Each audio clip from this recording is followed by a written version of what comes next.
Okay, so today we're doing a deep dive into a really influential book, Robert Kiyosaki's Rich Dad, Poor Dad. Ah, yes, a classic. It definitely shook things up. It really did.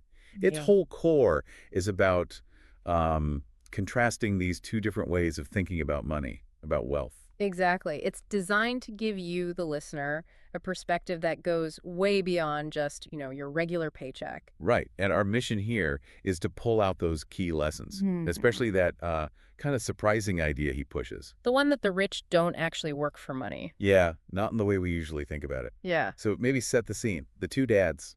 Sure. So Kiyosaki paints this picture. You've got his own dad, the quote, poor dad. Highly educated guy, right. Worked hard. Very believed completely in job security, Yeah. climb the ladder, trade your time for a salary, the standard path. Okay. Then there's his best friend's dad, the rich dad.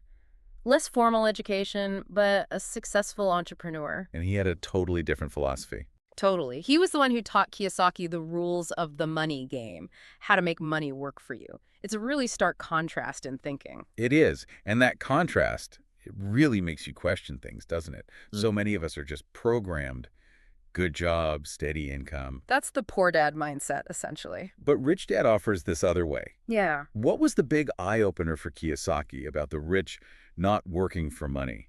Well, it boils down to redefining work. For Rich Dad, and what Kiyosaki learned, it's not about working for that paycheck directly. Okay, so what are they working for? They're working to acquire or build assets, things that generate income. Ah, the famous assets versus liabilities distinction. Exactly. But with Kiyosaki's specific spin, he argues pretty forcefully that things people think are assets, like maybe their house or their car, Yeah. can actually be liabilities. If they don't put money in your pocket and instead just cost you money month after month, they're liabilities. So it's all about cash flow. Does it pay you or do you pay it?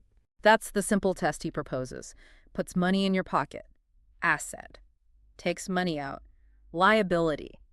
Wow. Okay, that is a fundamental shift from just save your money. Right. It moves beyond saving to actively building income streams. And he really emphasizes that this kind of financial education, well, you don't get it in school. Not usually, no. He's quite critical of that. What's missing, according to him? Why is that gap so important? He argues schools are great at teaching you how to be a good employee, a doctor, a lawyer, whatever, academic skills, professional skills, Sure. but financial literacy, how money actually works, investing strategy, not so much. So it leaves this big gap in practical knowledge for wealth building. Exactly. And that makes you think, how much of your financial know-how came from school versus maybe seeking it out yourself. Good question.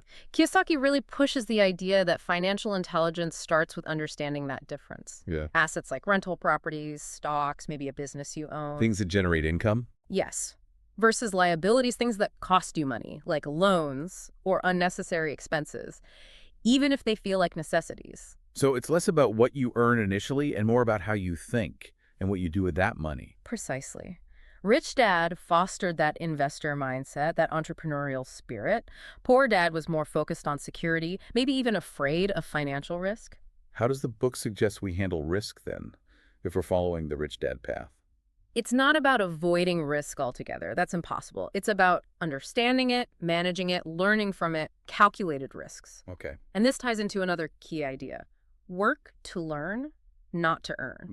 Meaning, sometimes you take a job not just for the paycheck, but for the skills you'll gain. Skills like sales, marketing, negotiation, understanding financials. Skills that make you more valuable. Exactly. They become part of your asset column.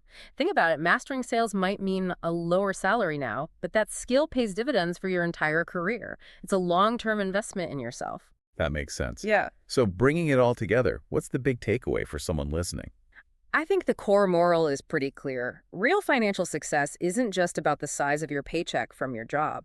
It's much more about your financial thinking, how you manage money, and crucially, whether you're actively building assets. Assets that put money in your pocket. Assets that put money in your pocket. It's a call to prioritize learning about money financial education over just job skills. It reframes wealth entirely.